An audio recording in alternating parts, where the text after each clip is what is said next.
to the front pages as usual. The Independent on Sunday has that story. Theresa May, the Home Secretary, was warned of Olympic security fiasco 10 months ago, it says. The Sunday Times has an interesting story. They've got a leaked document from the top of the NHS warning that thousands of doctors and nurses face the sack unless they accept pretty dramatic changes to their pay and conditions. Big NHS crisis coming there, says the Sunday Times. Very different story, front of the Sunday Telegraph. They have named who they say is the, inverted commas around it, you notice, the killer of WPC Fletcher, still at large in Libya. We've got the Mail on Sunday here saying that a Sudanese refugee who raped a 12-year-old girl has been allowed to stay in the UK because returning him would breach his human rights. So, lots to talk about, lots of other stories to talk about. Anne Treneman, Nigel Farage, thank you both very much for joining us. Where are we starting today?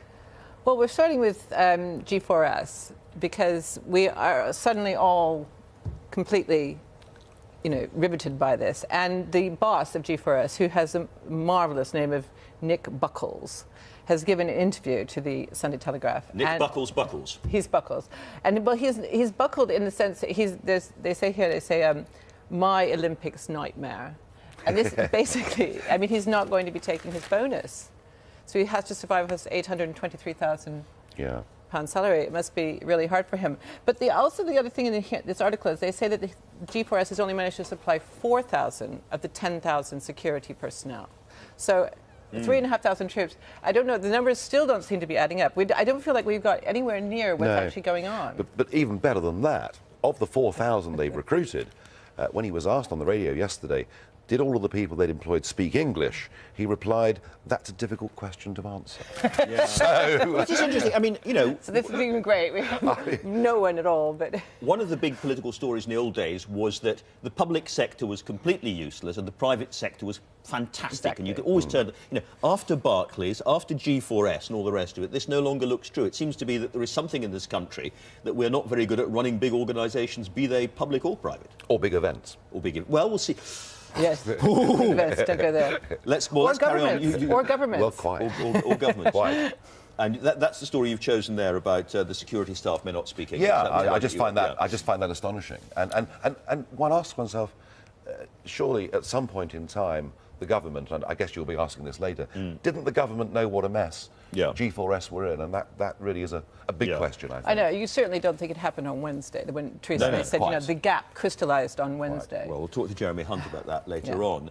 Let's talk about some politics. There's a lot of political stories in the papers today about... Things are going swimmingly. Not in the coalition. Well, no, David Cameron says they are. Cameron says they are. Cameron, I think things are in crisis when the Prime Minister tells you how great things are going. He's written a piece for the Sunday Times. Yes, he has, and he says things are OK. The Lib Dems and us have disagreements, but we're all on the same side and we're making great progress. The House of Lords, no one cares. No one cares about the House of Lords.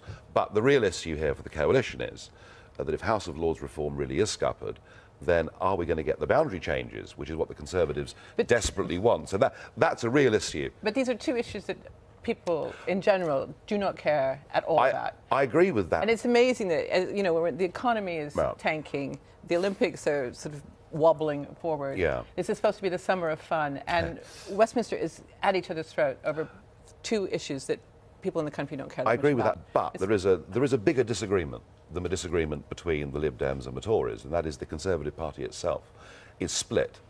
Out there in the Shire. What a surprise. Yeah, just think about this. Since Cameron became the party leader, they've lost 50% of their members. And of course, their great worry is that your lot, that UKIP picks up support, ultimately picks up seats. Do you think next election you're going to see UKIP members in the House of Commons? I think if we are able to win the Euro elections of 2014, then the momentum that gives us would give us every chance to win seats in Westminster. And this is a cultural split in the Conservative family as much as anything else? It's an historic split. We've seen it before over corn laws and tariff reform, and now it's there over Europe. And honestly, people are saying, look, this guy leads our party, but how is he Conservative? Whether it's on Europe, immigration, human rights. He's Liberal Conservative. Yeah, well, that isn't going down very well in the Shires. Anne? Well, Andrew Ronsley is painted the worst case scenario, and it's sort of riveting. So basically, House of Lords reform goes absolutely nowhere. Boundaries Commission changes, which would give the Conservative people think about 15 to 20 extra seats in the election, is the theory, if they get these changes through, which is why they matter. If by then anyone's going to vote for them at all. And so everything goes wrong, and apparently the Lib Dems will not vote for the boundary changes if Lords reform doesn't. I mean, just all horse trading. And then it says here, so it is possible that the coalition will collapse in poisonous acrimony and Ed Miliband will be Prime Minister by Christmas. Goodness. He doesn't then go on to say this is not terribly likely, but it is now possible. I think you get some quite good odds on that. Yeah. But just to be helpful, Liam Fox has written a piece in the Sun newspaper. Oh, yes, Liam Fox is everywhere today. Saying, let us loose. We've got to renegotiate a new deal with the EU, and we've got to do it right now. And this, again, is just putting yet more pressure on the Prime Minister and exposing that split that we were just discussing. Yes. We should also talk, I guess, on a similar sort of theme about the immigration story in the Mail on Sunday. This is the kind of thing that is causing alarm not just in the country, but in the Conservative Party too, I think. Well, don't forget that David Cameron did say he was looking to have a British Bill of Rights and that he would try and deal with this sort of issue. Now, This is the inability of British courts to send back refugees who have done terrible crimes in this country. Well, in this case, it's a refugee. Very often it's not. It's illegal immigrants that have come here. So there are lots of different categories of this. But in the end, it's the sheer impotence of the British courts, the British Parliament and the British government.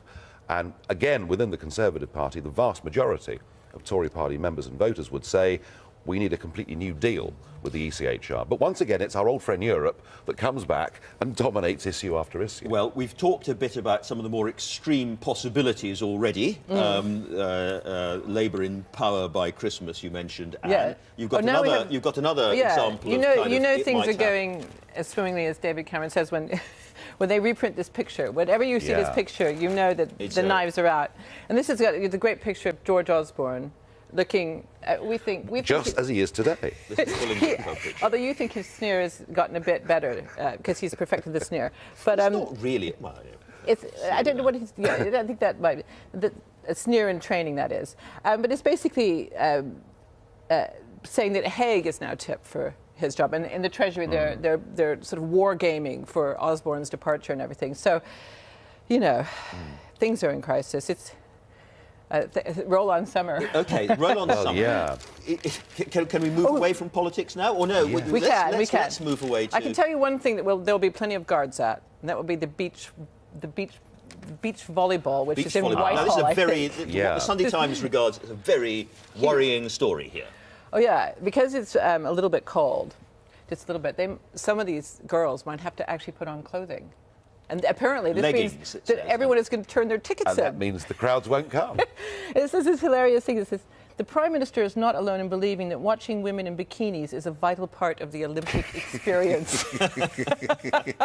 OK. And we also have a story about the closing. One of the papers, is it the Mail on Sunday? It is, yeah. Has got us what they say is a leak about what's going to be in the closing and you thought ceremony. Things couldn't get worse. It is, Russell Brand is singing. He's singing a Sex Pistols song. And also there'll be stripping lollipop ladies, apparently. It must be April the 1st. There are going to be 270,000 children or something recreating the River Thames. Right. Plus a lot of very I'm just giving you the edited highlights. Fairly predictable songs. It sounds truly awful, doesn't it? Yeah, I'm sure it will be wonderful pretty worrying. When it happens. You have a good news story. A good news story. It is St Swithin's Day. The forecast is it'll rain again. It's going to rain forever. And whilst it's been a rotten year for many, many things, wildflowers, and I noticed at home, I've never seen poppy fields like it, but the big story here in The Observer is that it's one of the best years ever for the bee orchid. So that's got to be good news. It's very good news for bee orchids. Very good news for bee orchids, but there is a.